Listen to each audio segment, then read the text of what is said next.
નમસ્કાર વિદ્યાર્થી મિત્રો, કેમ છો? બધા મજામાં ને? સામાજિક વિજ્ઞાન વિષયમાં ધોરણ 9માં આપણે પાઠ 15મો જળ પરિવાહ જળ પરિવાહની હવે આપણે માહિતી મેળવવાનો પ્રયત્ન કરીએ. તો સૌપ્રથમ આપણે પાઠ 13 અને 14માં ભારતનું સ્થાન, ભૂપૃષ્ઠ, ભારતની ભૌગોલિક પરિસ્થિતિ એની આપણે માહિતી મેળવી. 15મા પાઠમાં આપણે ભારત દેશનું જળ પરિવાહ એટલે કે જળ માટે, પાણી માટે નદીઓનું જે જૂથ, નાના નાના ઝરણાઓ, ઝરણાઓમાંથી મોટા ઝરણાઓ, મોટા ઝરણાઓમાંથી નાની નદી, નાની નદીમાંથી મોટી નદી, મોટી નદીઓ ભેગી થઈને મહાનદી અને છેલ્લે સમુદ્રમાં આ બધું પાણી જાય છે. તો એ માટેનું આખું એક તંત્ર જેને આપણે જળ પરિવાહ તરીકે ઓળખીએ છીએ એની આપણે માહિતી મેળવવાનો આ પાઠમાં પ્રયત્ન કરીશું. જળ પરિવાહ શબ્દ એ એક ક્ષેત્રની નદી તંત્રની વ્યવસ્થિત પ્રણાલી માટે વપરાય છે. ખાસ ધ્યાન રાખજો વિદ્યાર્થી મિત્રો, જળ પરિવાહ શબ્દ એ એક ક્ષેત્રની નદી તંત્રની વ્યવસ્થિત પ્રણાલી માટે વપરાય છે. ભારતનું ભૂપૃષ્ઠ જોતા જણાય છે કે એક મુખ્ય નદી અને તેની શાખા નદીઓ જુદી જુદી દિશાએથી આવીને જોડાય છે. આ નદીઓનું જળ કોઈ જળાશય, સમુદ્ર કે રણ પ્રદેશને મળે છે. આ પ્રકારે એક નદી તંત્ર દ્વારા તેનો પ્રવાહ જે ક્ષેત્રમાંથી પસાર થાય છે તેને નદી બેસિન કહે છે. નદી બેસિન એટલે શું? તો જુદી જુદી દિશાઓમાંથી જુદી જુદી નદીઓ આવીને વહે છે. આ નદીઓનું જળ કોઈ જળાશય, સમુદ્ર કે રણ પ્રદેશને મળે છે. આ પ્રકારે એક નદી તંત્ર દ્વારા તેનો પ્રવાહ જે ક્ષેત્રમાંથી પસાર થાય છે તેને નદી બેસિન તરીકે ઓળખવામાં આવે છે. કોઈ પર્વત કે ઉચ્ચ ભૂમિ નદીઓના જળ પરિવાહને એકબીજાથી અલગ કરે છે.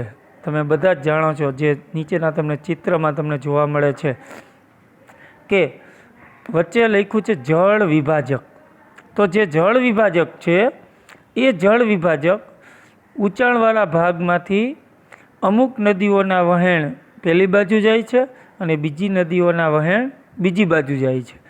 વચ્ચે જે ઊંચાણવાળી ભૂમિ અથવા પર્વત અથવા ઉચ્ચ ભૂમિ અથવા ઉચ્ચ પ્રદેશ જે આવેલા છે તેને જળ વિભાજક તરીકે ઓળખવામાં આવે છે.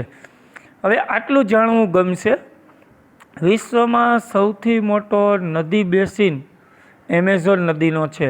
યાદ રાખજો, સૌથી મોટો નદીનો પ્રવાહ જેને નદી બેસિન તરીકે ઓળખવામાં આવે છે એ એમેઝોન નદીનો છે.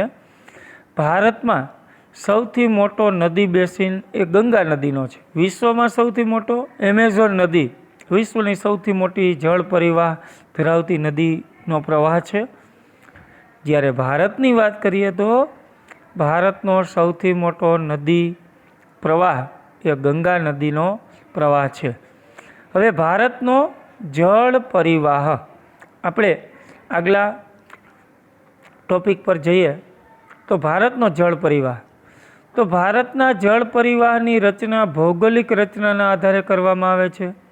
તેના આધારે ભારતની નદીઓને મુખ્ય 2 વિભાગમાં વહેંચવામાં આવે છે. વિદ્યાર્થી મિત્રો, ભારતની જે નદીઓ છે, જળ પરિવાહ છે, એને મુખ્ય 2 વિભાગમાં વહેંચવામાં આવે છે. એક હિમાલયની નદીઓ અને બીજું દ્વીપકલ્પીય નદીઓ. હિમાલયની નદીઓ એટલે ઉત્તર ભારતની નદીઓ અને દ્વીપકલ્પીય નદીઓ એટલે દક્ષિણ ભારતની નદીઓ. સૌપ્રથમ આપણે હિમાલયની નદીઓની ચર્ચા કરીએ. એ પહેલાં પ્રાકૃતિક રચનાની વિશેષતાને કારણે ભારતની નદીઓના 2 વિભાગ પાડવામાં આવ્યા છે. આને કારણે હિમાલયની નદીઓ અને દ્વીપકલ્પીય નદીઓમાં મોટા તફાવત જોવા મળે છે. હિમાલયની નદીઓ અને દ્વીપકલ્પીય નદીઓમાં મોટા તફાવતો જોવા મળે છે. ખાસ કરીને વિદ્યાર્થી મિત્રો, હિમાલયની નદીઓમાં જળ પ્રવાહ કાયમી જોવા મળે છે. તમે બધા જ જાણો છો કે હિમાલયની નદીઓ 12 માસ પાણીથી ભરપૂર રહે છે, એટલે કે કાયમી પ્રવાહ જોવા મળે છે. કારણ કે ચોમાસાની ઋતુમાં હિમાલય વિસ્તારમાં પુષ્કળ વરસાદ પડવાને કારણે પાણી પુષ્કળ આવે છે. ઉનાળાની ઋતુમાં હિમાલય પરનો બરફ પીગળવાથી પુષ્કળ પાણી આવે છે. એટલે કે હિમાલયની નદીઓમાં 12 માસ જળ પ્રવાહ રહે છે. કેમ કે ચોમાસામાં વરસાદના કારણે અને ઉનાળામાં શિખરો પરનો બરફ પીગળતા તળેટીના જળ જથ્થામાં વધારો થાય છે. નદીઓના પ્રવાહમાં વધારો થાય છે. હિમાલયની મુખ્ય 2 નદીઓ સિંધુ અને બ્રહ્મપુત્રા, યાદ રાખજો, હિમાલયની મુખ્ય 2 નદીઓ, એક સિંધુ નદી અને બીજી બ્રહ્મપુત્ર. આ 2 નદીઓ આ પર્વતમાળાના ઉત્તરના ભાગમાંથી નીકળે છે અને આ નદીઓએ પર્વતોને કાપીને સરસ મજાના કોતરોનું નિર્માણ કર્યું છે. હિમાલયમાંથી નીકળતી 2 નદીઓ બ્રહ્મપુત્રા નદી અને સિંધુ નદી એ પોતાના વિસ્તારમાંથી જ્યાંથી નીકળે છે ત્યાં પર્વતોને કોતરીને સરસ મજાના કોતરોનું નિર્માણ આ નદીઓએ કર્યું છે. હિમાલયની મુખ્ય 2 નદીઓ સિંધુ અને બ્રહ્મપુત્ર નદી આ પર્વતમાળાના ઉત્તરના ભાગમાંથી નીકળે છે. આ નદીઓએ પર્વતોને કાપીને કોતરોનું નિર્માણ કર્યું છે. હિમાલયની નદીઓ તેના ઉદ્ગમ સ્થાનોથી નીકળીને સમુદ્રને મળતા સુધી લાંબો રસ્તો પસાર કરે છે. તમે બધા જ જાણો છો કે હિમાલય વિશ્વની ઊંચામાં ઊંચી, વિશ્વનો લાંબામાં લાંબો, મોટામાં મોટો પર્વત છે. એમાંથી આ નદીઓ નીકળે છે અને ખૂબ લાંબો રસ્તો પસાર કરીને તે નીકળે છે. અહીંયા તમને નદીઓનું રેખાચિત્ર આપવામાં આવ્યું છે. પહેલાં આપણે જોઈ લઈએ કે નદીની વિભિન્ન અવસ્થાઓ. તો સૌ પ્રથમ તમને બાજુમાં ડાબી બાજુ જે ચિત્ર આપ્યું છે એમાં તમને નદીઓની વિભિન્ન અવસ્થાઓ, એટલે કે નદી જુદા જુદા સ્વરૂપે કેવી રીતે જોવા મળે છે. તો સૌ પ્રથમ નદીનો સ્ત્રોત, સૌથી ઉપર નદીનો સ્ત્રોત કે નાનું એવું ઝરણું હોય, એ ઝરણાઓ ભેગા મળી અને નદીનું મૂળ બને છે. પછી ઉપરવાસ, નદીની ઉપર પણ વરસાદ પડે એટલે ત્યાં પાણી આવે અને એમાંથી નદીઓનું નિર્માણ થાય છે. પછી નદી આગળ વહે છે, એને મધ્ય ભાગ કહેવામાં આવે છે. પછી અમુક સપાટ મેદાન પ્રદેશો હોય, સમથળ જગ્યા હોય, ત્યાં નદી આડા અવળી સાપની જેમ એ વિસર્પણ કરતી હોય એવું લાગે છે, તેથી તેને નદીઓનો વિસર્પણ પ્રદેશ કહેવામાં આવે છે. પછી ઘણી જગ્યાએ નદીઓ અમુક વળાંક લે છે. દાખલા તરીકે નાળ આકારનું સરોવર નિર્માણ થાય છે. પછી એની નીચેનો વિસ્તાર છે તેને હેઠવાસ તરીકે ઓળખવામાં આવે છે. પછી નદીનું પાણી અમુક જગ્યાએ સરોવર રૂપે ભેગું થાય છે અને નદી જ્યારે પોતાના દરિયા કિનારે મળે છે ત્યારે એક સરસ મજાનો કાંપનો મેદાન પ્રદેશ બનાવે છે. તેને ડેલ્ટા પ્રદેશ તરીકે પણ ઓળખવામાં આવે છે. આ નદીઓની વિભિન્ન અવસ્થાઓની વાત થઈ. હવે બાજુના ચિત્રમાં તમને નદીઓની જુદી જુદી નદીઓના જુદા જુદા પ્રણાલીઓનું ચિત્ર આપવામાં આવ્યું છે. એમાં મુખ્ય પ્રવાહ, સહાયક નદીઓ, એમાં પેલું વૃક્ષાકાર રૂપરચના ધરાવતું નદીઓનું પ્રણાલી. બીજું છે જાળી આકારની રૂપરચના ધરાવતી નદીઓનો પ્રકાર. ત્રીજું છે આયાતાકાર અને ચોથું છે કેન્દ્ર ત્યાગી રૂપરચના. તો આ નદીની 4 પ્રણાલીઓ છે, તેનો અભ્યાસ આપણે હવે કરશું. તો સૌપ્રથમ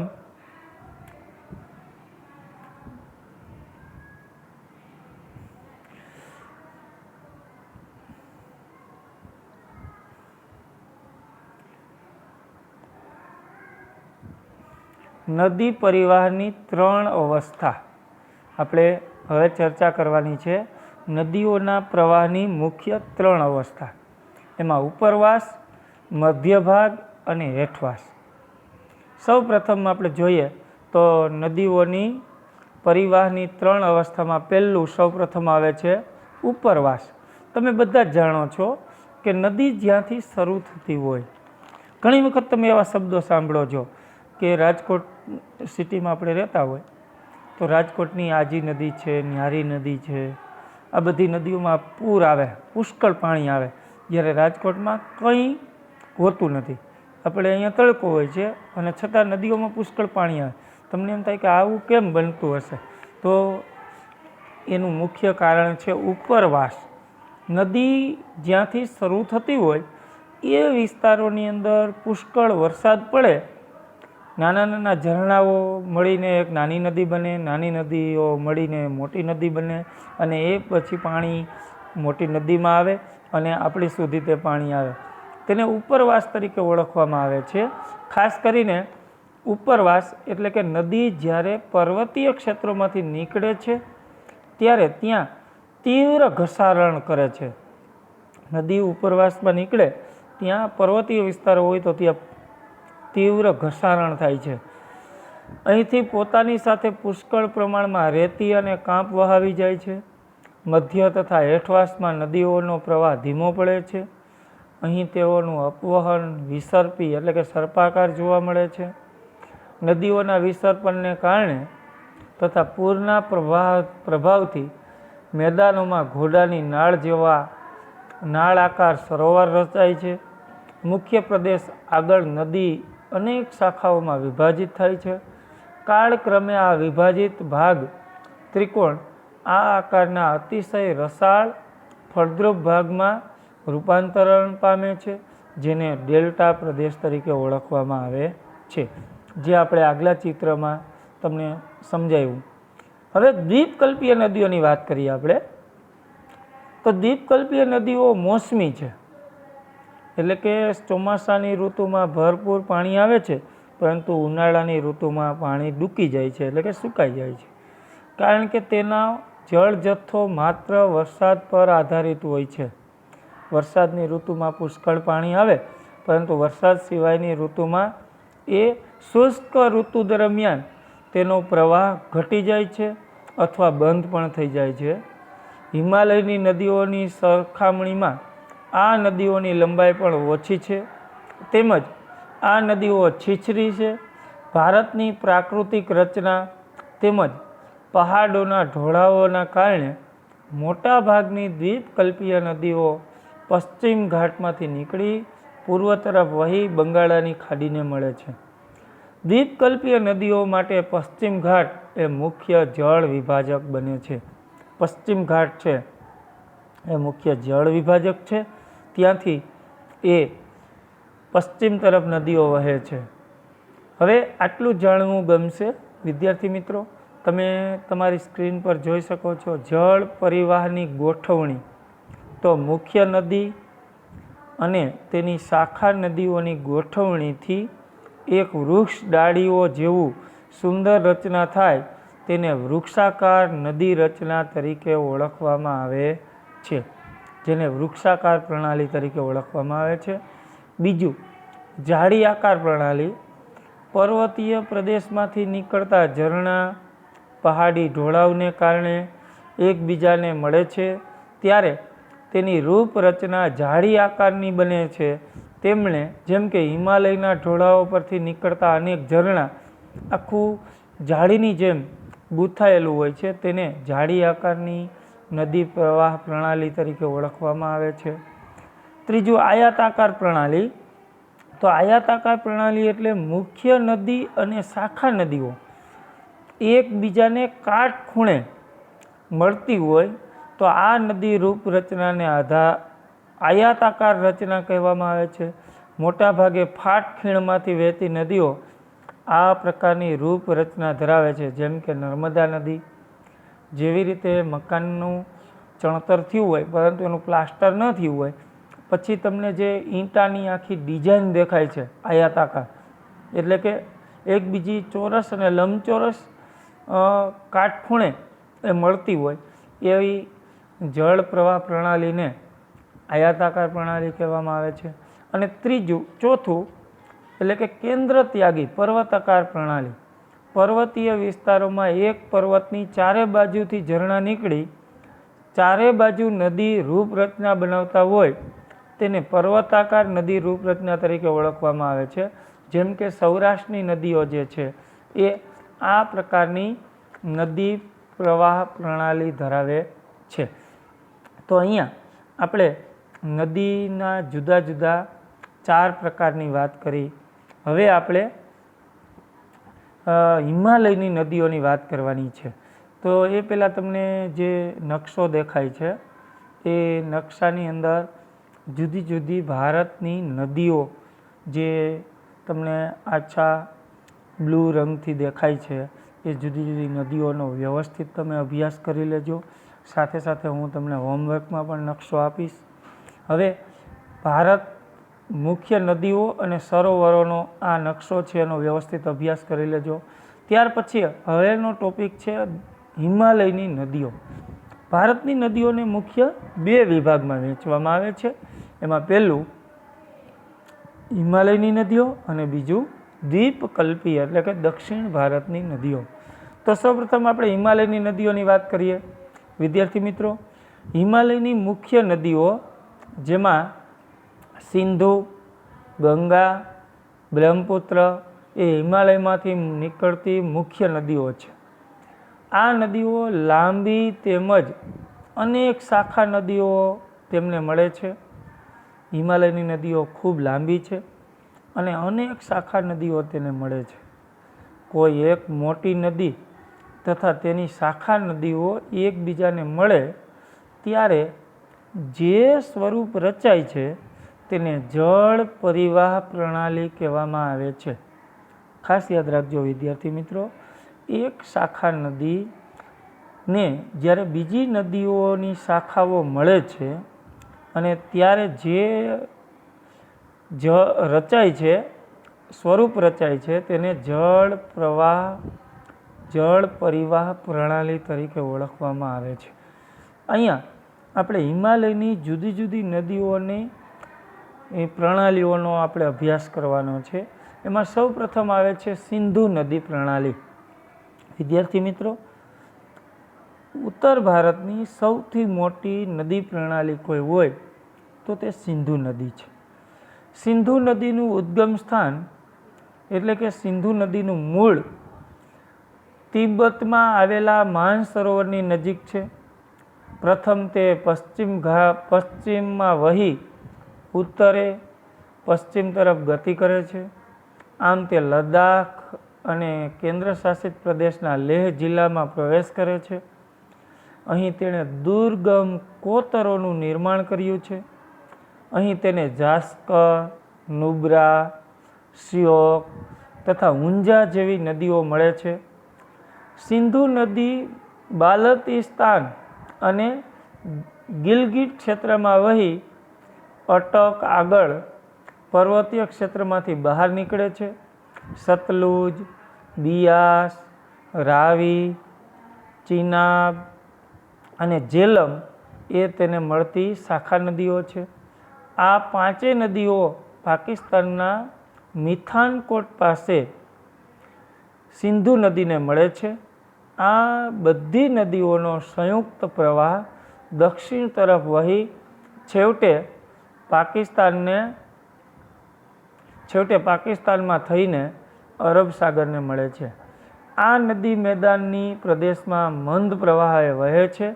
આ નદી બેસિનનો ત્રીજો ભાગ ભારતના જમ્મુ કાશ્મીરના પર્વતીય જે ક્ષેત્રો છે તેમાં વહે છે.